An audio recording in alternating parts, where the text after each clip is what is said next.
Bible fellowship Dwarka Hindi सभा में आपका स्वागत है।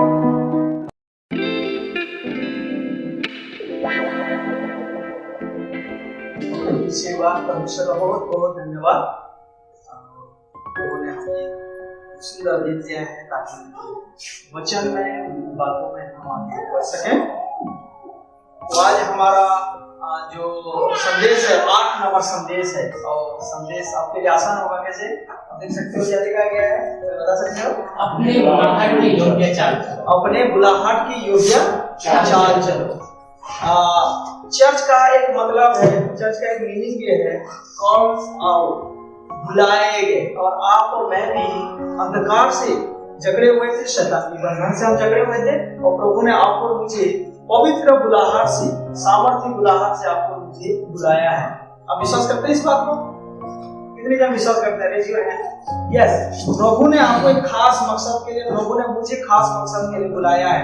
हम यूं ही आज इस जगह में नहीं आए हुए हैं, या जब से आप प्रभु में जुड़े हुए हो यूं ही हम नहीं जुड़े हुए हैं। इसके पीछे परमेश्वर का सामर्थ्य है, अनुग्रह है, प्रेम है और एक बहुत बड़ा एक योजना है। जब हम उनकी बुलाहट को सुनते हैं और हम उनकी बुलाहट के मुताबिक चलते हैं, प्रभु आपके और मेरे जीवन में अपना उद्देश्य बहुत ही समझ से परे है, अद्भुत है, उसको पूरा करते हैं। तो इसीलिए आज हम उस बात को देखेंगे। उससे पहले क्या का जो वचन है हमारे बीच में सिस्टर ग्रेस है, इफिसियों की पत्री 4 अध्याय 1 से लेकर के 6 तक पढ़ेंगे और इन वचनों को आज हम मनन करेंगे। सिस्टर ग्रेस will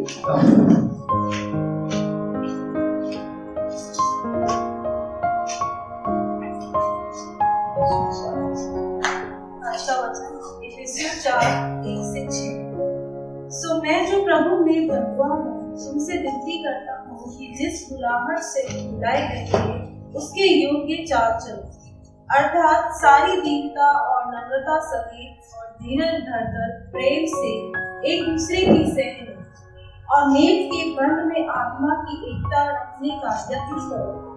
एक ही देह है और एक ही आत्मा, जैसे तुम्हें जो बुलाए गए थे अपने बुलाए जाने से एक ही आशा है।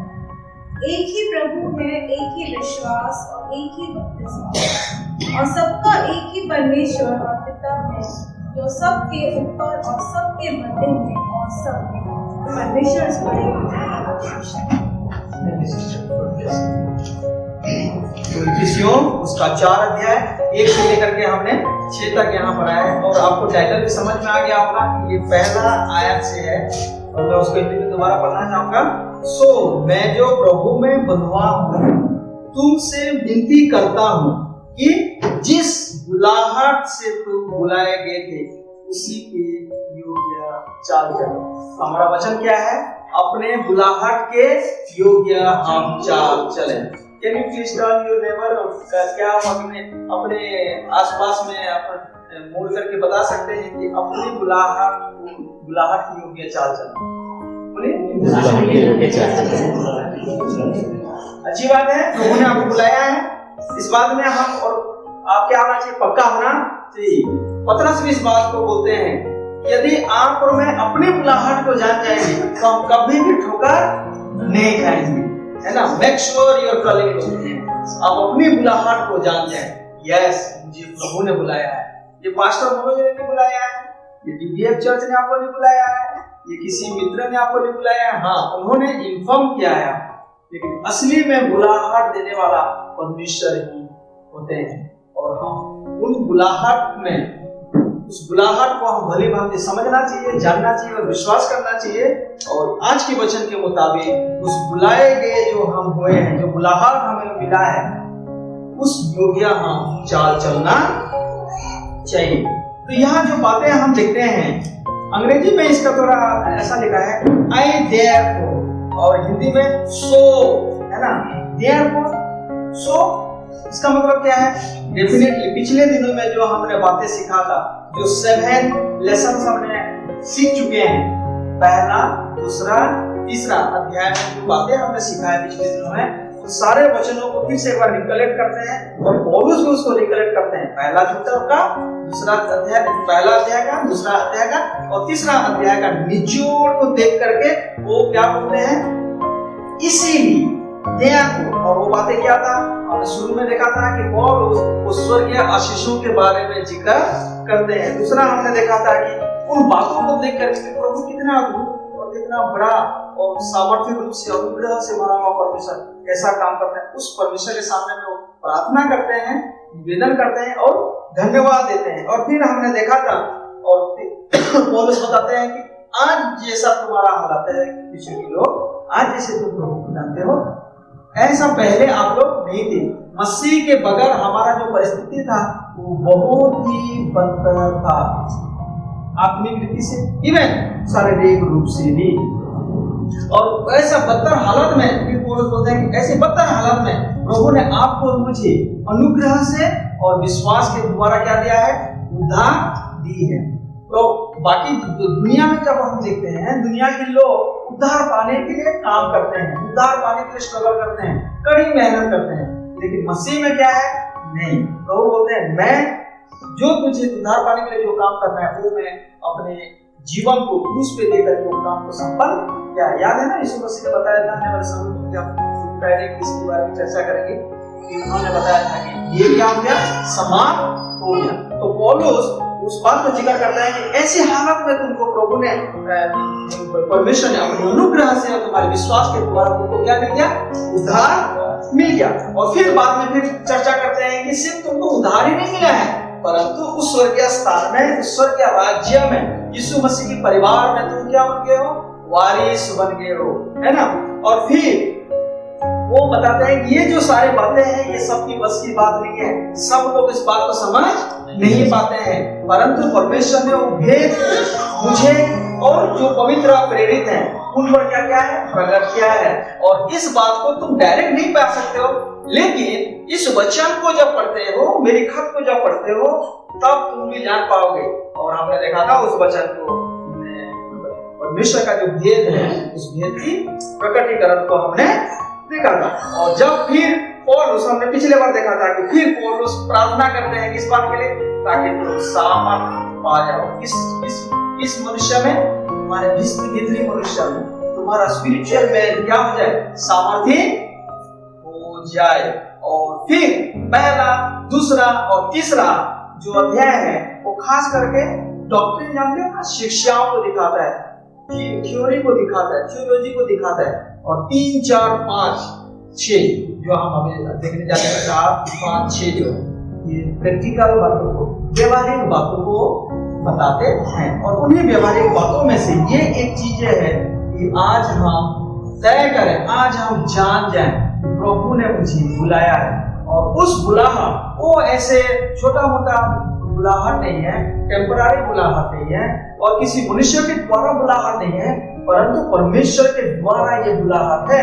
और जब परमेश्वर ने आप पर मुझे बुलाया है तो उसमें अद्भुत बातें हैं, बड़ी योजना है परमेश्वर का, जो उसके लिए आपको मुझे उन्होंने बुलाया है। और उस बात को हम जानना चाहिए। लेकिन कई बार क्या होता है कि हम मसीह लोग 10 साल पहले, 5 साल पहले, 4 साल पहले प्रभु ने आपको मुझे जो बुलाहट दी थी, उस आवाज को सुन करके, कभी कभी किसी की गवाही को सुन करके प्रभु आपके साथ बातचीत करते हैं। इसलिए ना प्रकाशित वचन में लिखा गया है उसका 3:20 में, देख मैं द्वार पर खड़ा हुआ खटखटाता हूं, यदि कोई मेरा शब्द सुने और द्वार खोले तो मैं उसके अंदर प्रवेश करूंगा और उसके साथ बैठ करके भोजन करूंगा।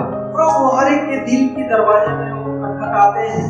आज हो सकता है कि इस वचन के द्वारा प्रभु आपसे बातचीत करें और उससे जो मधुर आवाज है, जो धीमी आवाज है, उसको हम अंदर की आत्मा से, अंदर की दृश्य से हम उस आवाज को सुने।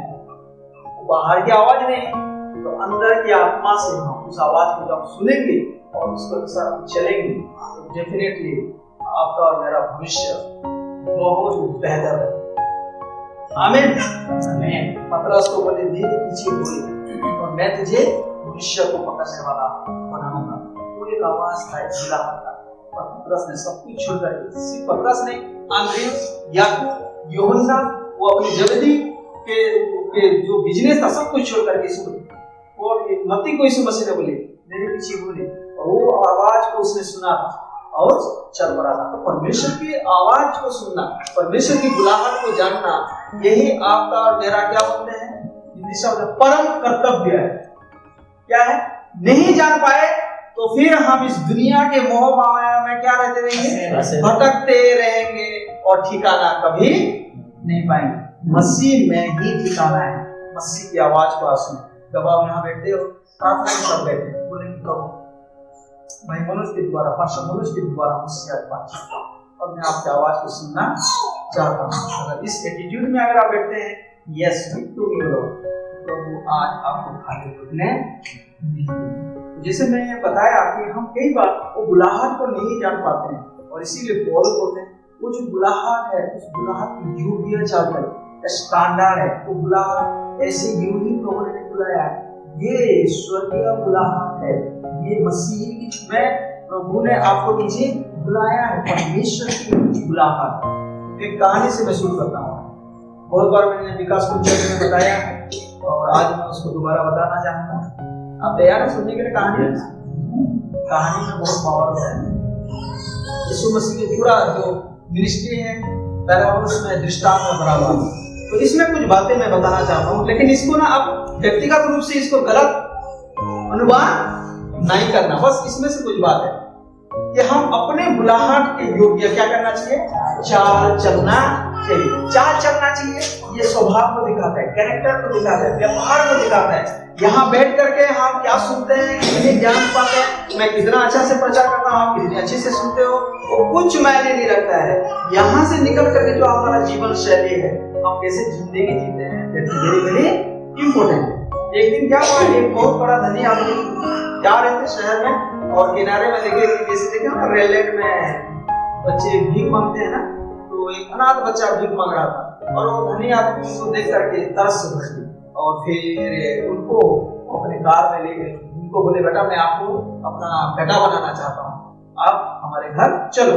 और वो बच्चा भी भूखा प्यासा था, कोई होम नहीं था, भटकता हुआ लावारिस बच्चा था। तो इमीडिएटली उसने उस धनी आदमी की बात को मान के चले गए। और जब वो चले गए वहां जाने के बाद उनका हेयर कट होता है, नेल कट होता है, नहलाते हैं, कपड़े अच्छा नया कपड़ा वस्त्र पहनाते हैं, सूट में उनको रखते हैं। जो स्टैंडर्ड है ना, जो धनी लोगों का जो एक लिविंग स्टाइल होता है, रहन सहन, उस में उनको ढलने लगे। और फिर क्या हुआ, जैसे ढलने लगे डाइनिंग हॉल में बैठते हैं खाना खाने के लिए, तो लड़का बोलता है कि पापा मुझे अभी भूख नहीं लग रहा, मैं बाद में खाना खाऊंगा। और वो इमीडिएट चला जाता था अपने कमरे में। एक दिन, 2 दिन, 3 दिन ऐसे देखते कि जब भी खाना खाते समय वो कुछ ना कुछ बहाना बनाता था, वैसे वो चला जाता था। तो राजा को थोड़ा शक हुआ, ये लड़का हर बार ब्रेकफास्ट में, लंच में, डिनर में ये ऐसा क्यों भूल करके चला जाता है। और फिर वो अपने जो मेड है या जो सेवक है उनको कहते हैं कि जाकर के थोड़ा सा देखो। जो लड़का को उन्होंने गोद लिया था वो क्या करता है, वो इमीडिएट चला जाता है अपने कमरे में, दरवाजा बंद कर देता है, सारा बंद करके वो जो कौन सा कपड़ा, जो भीख मांगने वाला कपड़ा को पहन, वो अपना जो धनी पिता है उसके वस्त्र को निकाल करके वो गंदा कपड़ा को पहनता है, बाप को भी उल्टा पुल्टा करता है, राख धूल लगा करके, और जो खाना है लेकर के वो क्या करता है, फर्श में बिखेर देता है और उसको भीग के खाता है। तो राजा धनी आदमी जब बोले कि जाकर के देखो, और जब वो सेवक जाकर के देखते हैं तो हैरान हो जाते हैं और इमीडिएट वापस आकर के बोलते हैं साहब आपने इस लड़का को ना रिहाई कर दो, छोड़ दो, क्योंकि ये इस हालत में क्या नहीं कर पा रहा है, एडजस्ट नहीं कर पा रहा है। वहां तो गया है, आपने उसको बेटा तो बना दिया है, लेकिन उसका चाल चलन अभी भी वही भीतरे वाला सोच है जहां से आपने उसको क्या किया था, छुड़ाया। पहले से आपको माफी मांगने बोला था, आप इसको गलत तरीके से इसको नहीं लेना। मैं यहाँ एक बिंदु बताना चाहता हूँ। यस, एक बार याद करो, पहला अध्याय में, दूसरा अध्याय में, तीसरा अध्याय में आपने देखा था हम अपराध के कारण क्या हुए थे, मरे हुए थे, परमेश्वर से हम क्या हुए थे, अलग हुए थे, प्रभु के साथ हमारा रिश्ता बिल्कुल ठीक नहीं था, गलत थे, और हम किसकी ओर बड़ी रफ्तार से जा रहे थे, स्वर्ग या नरक की ओर। लेकिन प्रभु ने आपको और मुझे क्या कर लिया, अपना बेटा बना लिया, उन्होंने लबालब बना लिया, उन्होंने आपको और मुझे गोद में ले लिया, और जहां हम नहीं होना चाहिए वहां उन्होंने स्वर्गीय स्थान में उन्होंने बैठाया।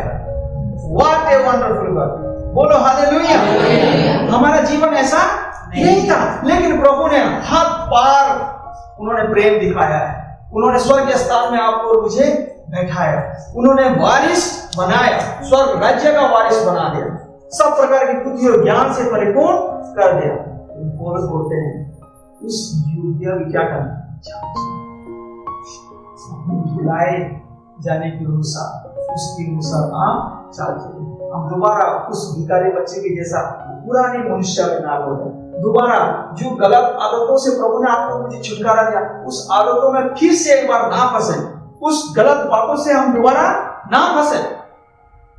और ये ना फंसने का चलते क्या है, ताकि हम उस बुलाहट को अच्छे से जान पाए, और जब मैं उस बुलाहट को जानूंगा उसके अनुसार मैं जीवन जीऊंगा।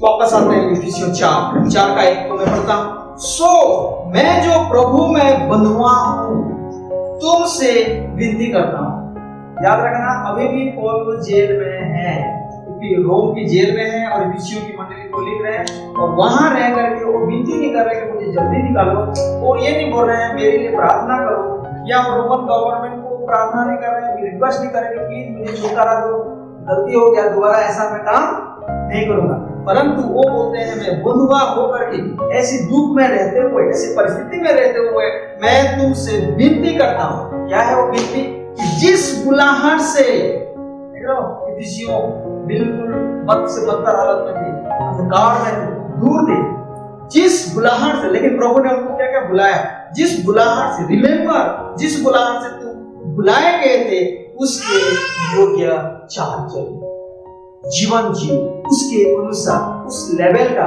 जिंदगी जियो। मसीह जीवन बहुत ही खूबसूरत जीवन है।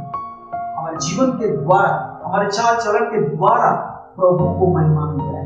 इसलिए यीशु मसीह ने बताया तुम्हारे फलों को, तुम्हारे जब फल होगा, तुम्हारा जीवन को जब देखेंगे तो मेरी पिता की महिमा होगी।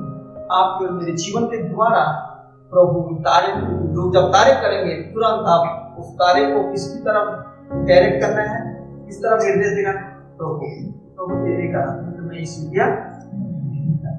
तो पौलुस यहाँ प्रार्थना करते हैं कि उसकी चाल चलो। तो यहाँ कुछ बातें हम देखेंगे कि वो जो बुलाहट है, कैसे वो जो बुलाहट है, उस बुलाहट को हम कैसे मेंटेन करें। मेंटेन मतलब कैसे बनाए रखेंगे, कैसे उसको संभालेंगे, कैसे उसको देख रेख करेंगे, जो पवित्र बुलाहट है, जो सामर्थ्य बुलाहट है, या कैसे हम जो उनके बुलाहट की योग्य हम चल सकते हैं। और यहाँ कुछ पॉइंट्स बताते हैं, उस बात को आज हम थोड़ा समय के लिए हम मनन करेंगे। जैसे दूसरी आयत में क्या लिखा गया, देखो दूसरी आयत में लिखा है कैसे हम, यहाँ पर लिखा है अपने बुलाहट की योग्य चाल चले। तो हम कैसे अपने बुलाहट की योग्य चाल चले, बुलाहट की योग्य चाल चलने के लिए मुझे क्या करना चाहिए, या कौन सी बात मेरे जीवन में होना चाहिए जिसके द्वारा लोग भी जानेंगे कि यस ये व्यक्ति, ये भाई, ये बहन सच में प्रभु ने इनको बुलाया है और उसके अनुसार चल रहे हैं। 2 आयत में लिखा गया, अर्थात वापस आते हैं 1 और 2 को पढ़ूंगा, फिर आपको सही से पकड़ आएगा। सो मैं जो प्रभु में बंधुआ हूं तुमसे विनती करता हूं कि जिस बुलाहट से तुम बुलाए गए थे उसके योग्य चाल चलो। कैसे वो चाल चलेंगे, दूसरी आयत में उसका उत्तर है। पहला क्या है, अर्थात सारी दीनता। तो सबसे पहला चीज है कैसे हम उसको मेंटेन करेंगे। बुलाहट प्रभु ने आपको मुझे दी है, वो बुलाहट क्या है, दीनता के साथ। देखो अंग्रेजी में भी लिखा गया विद ऑल ह्यूमिलिटी, दीनता सारे। जब प्रभु आप और मैं पहले बुलाहट से पहले हमारा जीवन कैसा था, एरोगेंट है, जानते हैं एरोगेंट से घमंड से भरा हुआ था, लेकिन अब सब कुछ क्या हो गया, बदल जाना, पूरा ऑपोजिट, यू टर्न होना है पूरा। रिपेंटेंस का डेफिनेशन भी वही है, U turn, change your mind, that is the पश्चाताप करो, मन फिराओ। और आपके और मेरे अंदर में कौन सा योग्य चाल होना चाहिए, सबसे पहला क्या होना चाहिए, दीनता है ना। वचन में कई जगह में आप पतरस की लेटर पढ़ लो, याकूब की लेटर पढ़ लो, उसमें लिखा गया है परमेश्वर घमंडियों का क्या करते हैं? सामना करते हैं, परंतु दीनों पर अनुग्रह करते हैं।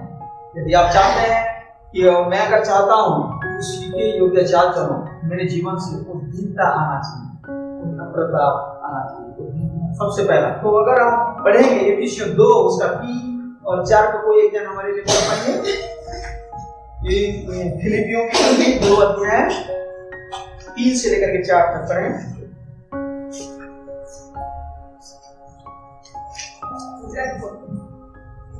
फिलिपियों पढ़ें 2 अध्याय। क्रोध या झूठी पढ़ाई के लिए कुछ न करो, और दीनता से एक दूसरे को अपने से अच्छा समझो। हर एक अपने ही हित की नहीं, वरन दूसरे की हित की भी चिंता करे। ओके, तो यहाँ दीनता का मतलब क्या है? दीनता का मतलब क्या है?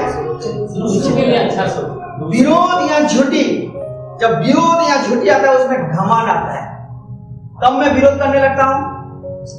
मेरे डिसीजन में जब क्लैश होता है ना, जब ठोकर लगने लगता है, तब मेरे अंदर का जो असली स्वभाव क्या हो जाता है? कई बार सुने हो ना, कई बार सुने ना, लोग बोलते हैं मेरे अंदर आत्मा को मत जगाओ, मैं तो यहाँ खड़े भी नहीं हो पाओगे। कई बार ऐसे लोग बोलते हैं। तो यहाँ क्या है? विरोध या झूठी बड़ाई के लिए कुछ ना करो, पर दीनता से एक दूसरे को अपने से अच्छा समझो। तो व्हाट इज दीनता? दीनता क्या है फिर? हमेशा अगर अपने आप को, इसका मतलब हमेशा दूसरे को क्या समझ रहे हैं आप? अच्छा। और घमंड क्या है? इसका ऑपोजिट क्या है? मैं ही हूँ और सब कुछ और बाकी सारे कुछ भी नहीं हो। मैं आ जाता है, जहाँ मैं आता है घमंड को दिखाता है। तो मसीह जीवन को पौलुस यहाँ बताना चाहते हैं कि जो बुलाहट बुलाए उसकी योग्यता जरूर, और सबसे पहला योग्यता क्या है? दीनता। पहला योग्यता क्या है? दीनता। और उसमें लिखा गया विरोध या झूठी बड़ाई के लिए कुछ ना करो, पर दीनता से एक दूसरे को अपने से अच्छा समझ। लेकिन अभी तक हम क्या समझते हैं? दूसरों से हम अपने आप को अच्छा, मैं अच्छा गाना गा सकता हूँ, मैं अच्छा प्रचार कर सकता हूँ, मैं आपसे बेहतर कर सकता हूँ।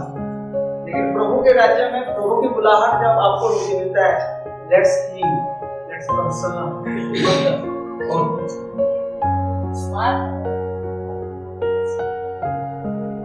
और जो काम इसी के द्वारा किया जाता है घमंड में दिखाता है, उसका रिजल्ट बहुत ही बदतर होता है। 4 में लिखा गया हर एक अपने ही हित को नहीं। दूसरा क्वालिटी दीनता का दूसरा क्वालिटी क्या है? अपने ही हित की नहीं, वरन दूसरों की हित की भी चिंता करें। कंसीडर अदर्स, दूसरों के बारे में 2 बातें। दूसरों, अपने को दूसरों से क्या समझना? अच्छा, छोटा मतलब वो बेहतर है। और दूसरा क्या है? हाँ, और दूसरा क्या है? सिर्फ अपना नहीं, किसकी? बहुत प्रैक्टिकल बातें हैं ना। एक बार हम जाते हैं कहीं खाने के लिए हो या कहीं बारात में कहीं पर जाते हैं, आप क्या सोचते हैं? भैया बहुत लंबा लेना है, यही मौका है, जितना हो सके उतना प्लेट में डाल दो। एक बार हमारा छोटी छोटी शब्द है ना, छोटी छोटी बातें हैं, एक बार अनजाने में जाने में भी हो जाता है। उस जगह में भी हमारा कंसेंस ध्यान देना चाहिए। यस, हमें दूसरे के बारे में भी क्या करना चाहिए? सोचना चाहिए। अभी रिसेंटली हम 3rd फ्लोर को जा रहे थे, लेकिन मैं फुल 100% एक्साइटेड नहीं था। मैं कुछ लोगों के बारे में सोच रहा था, कर पाएंगे, जा पाएंगे, कर पाएंगे, हमारे लिए तो कोई बात नहीं।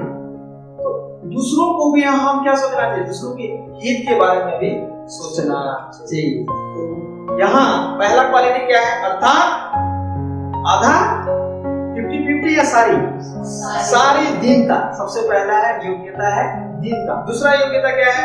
और नम्रता सहित दीनता, और क्या लिखा गया है? नम्रता सहित, है ना। नम्रता का मतलब क्या है?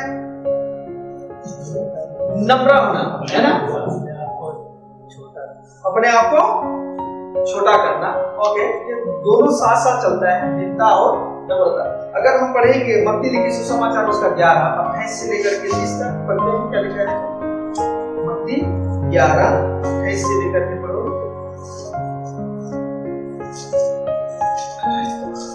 बहुत फैमिलियर है।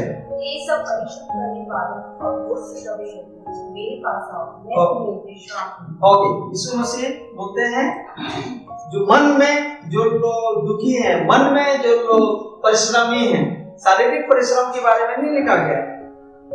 नीचे में हम देखते हैं ना, है सब परिश्रम करने वालों और बोझ से दबे हुए लोग, इसके पास आओ, मेरे पास आओ, और अगर आओगे मेरी बुलाहट को सुनोगे और मेरे पास आओगे तो तुम अपने मन में क्या पाओगे? विश्राम पाओ।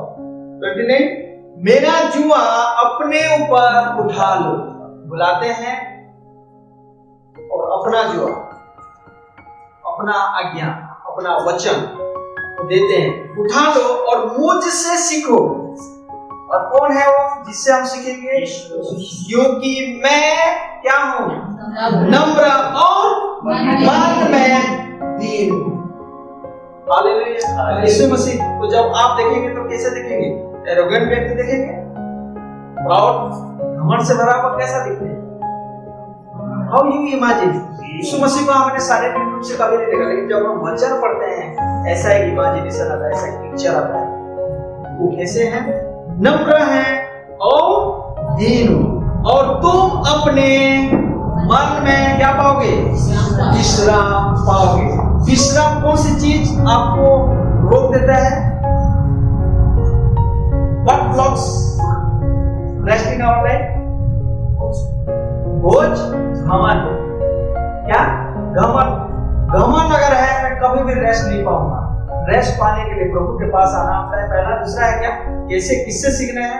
प्रभु से मैं सीखूंगा। अगर वो दीन है तो मुझे भी क्या सीखना है? मुझे भी नम्र है तो मुझे भी क्या होना है? नम्र होना। दीन और नम्र अगर मैं होऊंगा तो definitely God will give me peace in your heart. तो वो आपको मेरे मन में वो शांति देंगे और वो विश्राम देंगे, क्योंकि मेरा जुआ कैसा है?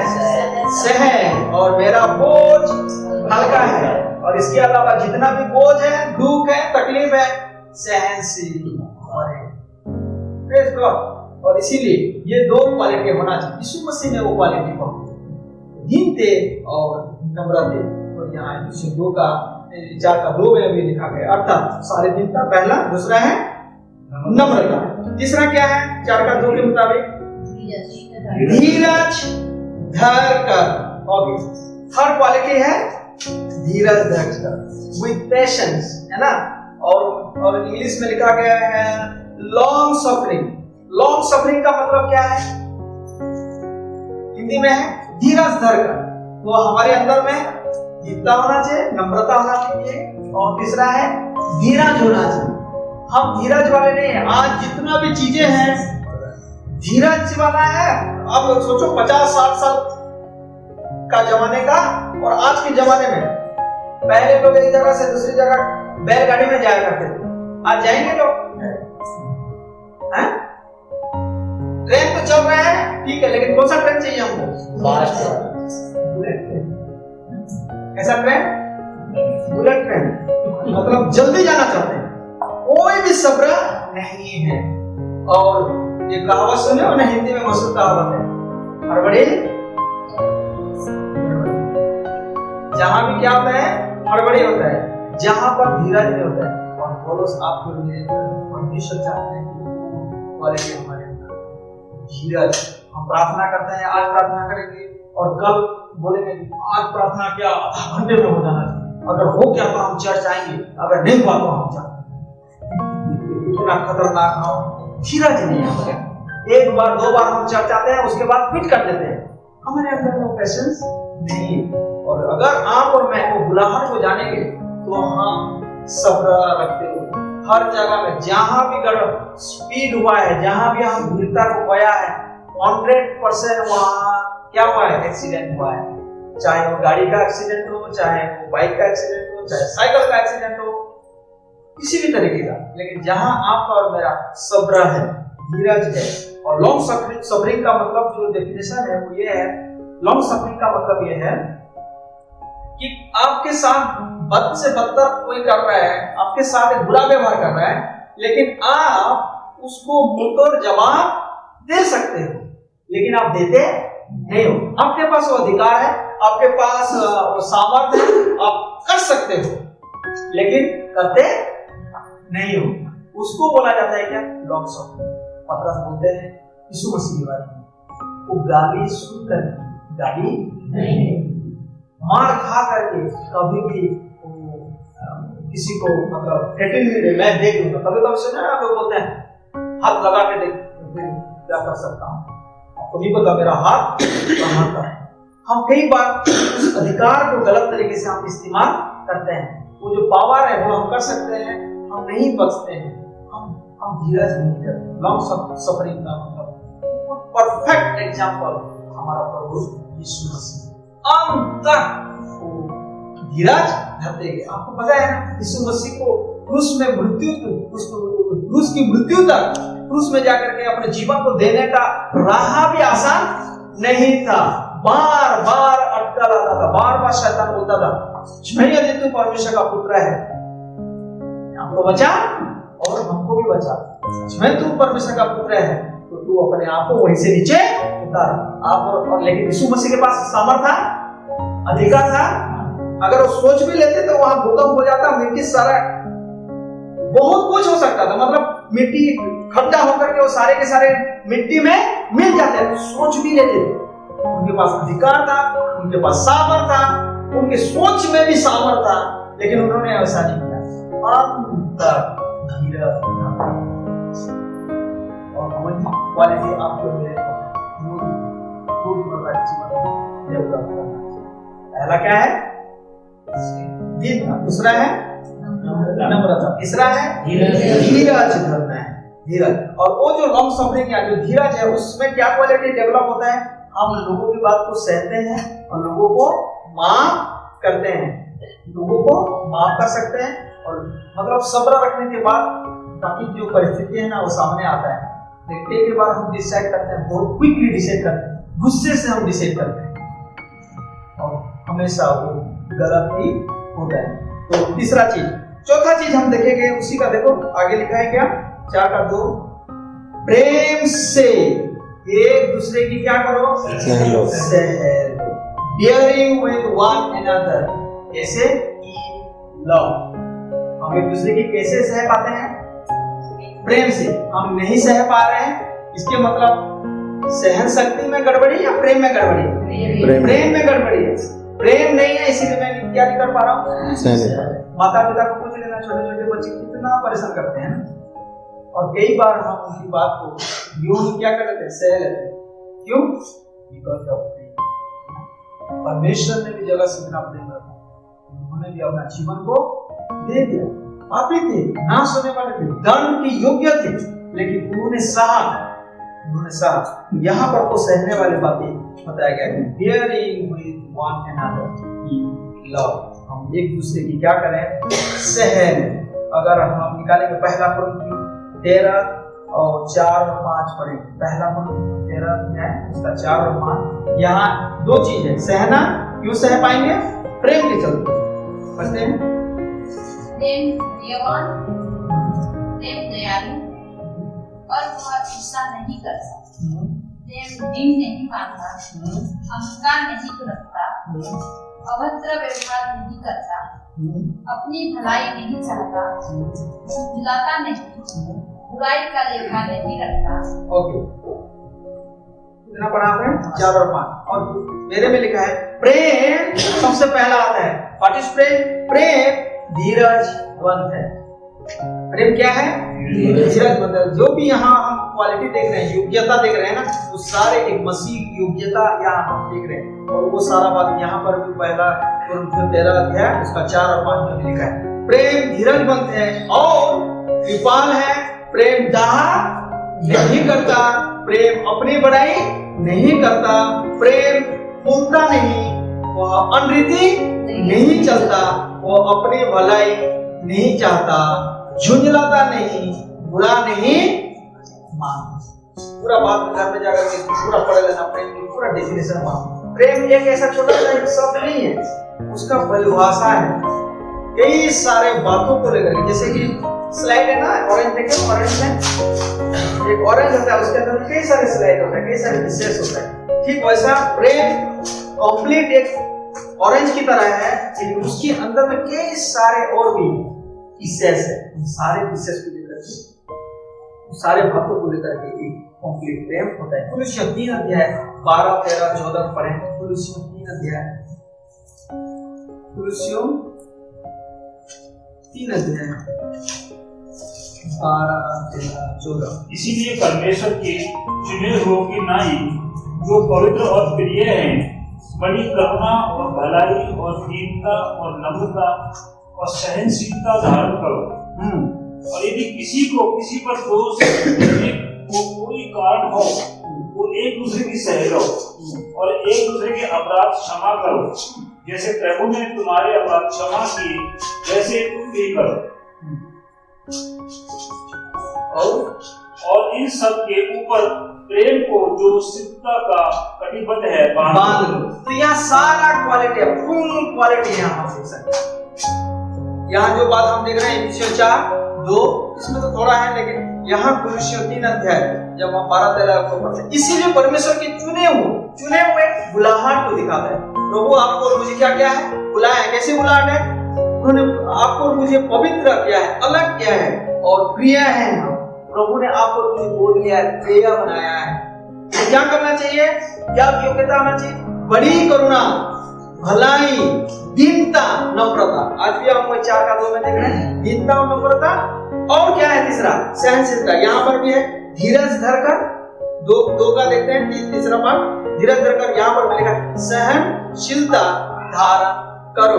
और 13 में लिखा गया, और यदि किसी को किसी पर क्या करने का दोष देने को कोई कारण हो, तो एक दूसरे की क्या कर लो, सह लो। और 2 का वो लास्ट में भी हमने देखा ना, bearing with one another in love। प्रेम से एक दूसरे की क्या करो, सह लो, सहनशीलता, सह लो। तो एक दूसरे की सह लो और एक दूसरे के अपराध क्या करो, क्षमा करो। वही मैंने आपको बताया था लॉन्ग सफरिंग के बारे में। What is long suffering? कि आपके पास सामर्थ्य है, आपके पास अधिकार है, आपके पास सब कुछ है कर सकने का, और आप राइट भी हो बदला लेने का, लेकिन आप इनमें से कोई भी बात को अपनाते नहीं हो। अधिकार का गलत इस्तेमाल नहीं करते, पावर का गलत इस्तेमाल नहीं करते। और सच में किसी ने बुराई किया और बुराई के बदले उसको बुराई मिलना चाहिए, लेकिन उसको हम नहीं करते हैं। उसको बोलते हैं क्या? सहनशीलता, लॉन्ग सफरिंग। और यहाँ पर भी वही बात लिखा गया, यदि किसी को किसी पर दोष देने के कोई कारण हो, तो एक दूसरे की सह लो और एक दूसरे के अपराध क्या करो, क्षमा करो। मैंने बताया था वही सहनशीलता के अंदर हमारे अंदर में और एक खूबी निकलता है, वो है फॉरगिवनेस। फॉरगिव करो, क्षमा करो, जैसे प्रभु ने तुम्हारे अपराध क्षमा किए वैसे ही करो। और 14 में लिखा गया है, कुलुस्सियों 3:14 में, और इन सब के ऊपर प्रेम को सिद्धता की कटिबद्ध है। कटिबद्ध मतलब पहल, उसको क्या करो, बांध लो। यहाँ क्यों हम बांधते हैं? इसके लिए ताकत मिलता है ना। कोई भी काम करने के लिए लोग देखिए ना, पहले तौलिया लेकर के पहले जमाने में बांधते हैं, बांधते हैं, ताकि उससे क्या मिलता है, शारीरिक ऊर्जा मिलता है। और शारीरिक ऊर्जा क्या देता है, प्रेम। ओके, वापस आएंगे कुलुस्सियों 4 और फिर उसका हम 3 को पढ़ेंगे। क्या लिखा है देखो, और मेल के बंधन में आत्मा की एकता रखने का यत्न करो। तो ये और एक क्वालिटी है, क्या करो, यत्न करो। क्या करना है, बाय द वे, आप इस बात को आप एग्री हैं या नहीं? मसीह लोग और अन्य लोगों में, जब गैर मसीह में हम जब देखते हैं, ज्यादा सच में मेहनत कौन करते हैं?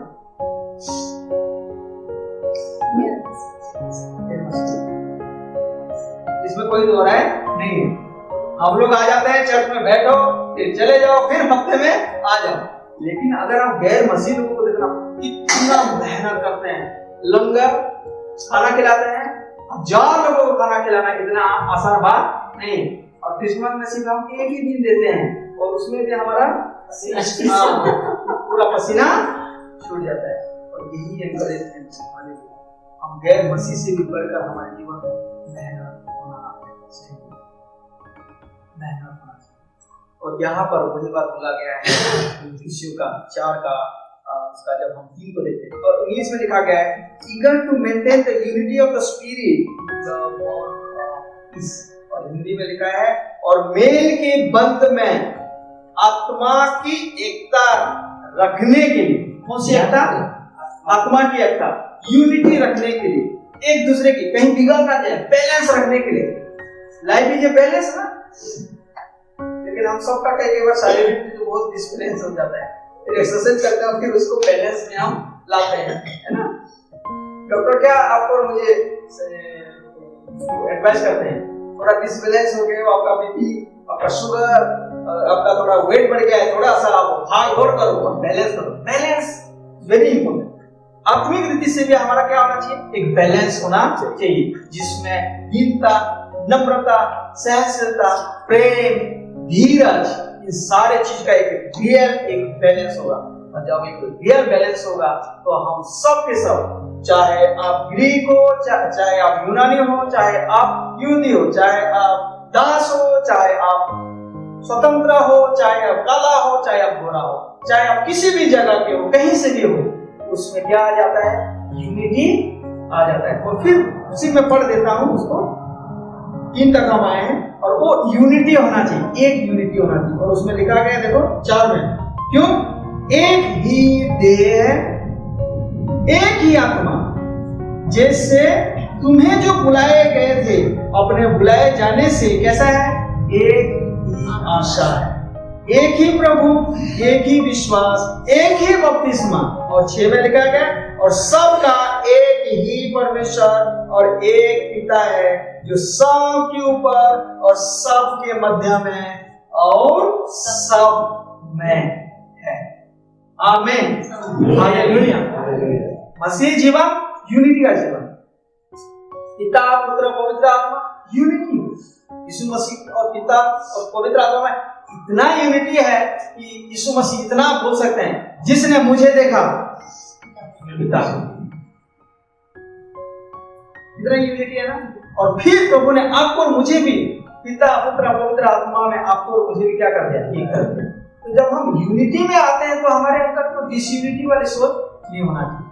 जहाँ यूनिटी होता है वहां शैतान, शत्रु का कोई भी काम नहीं होता।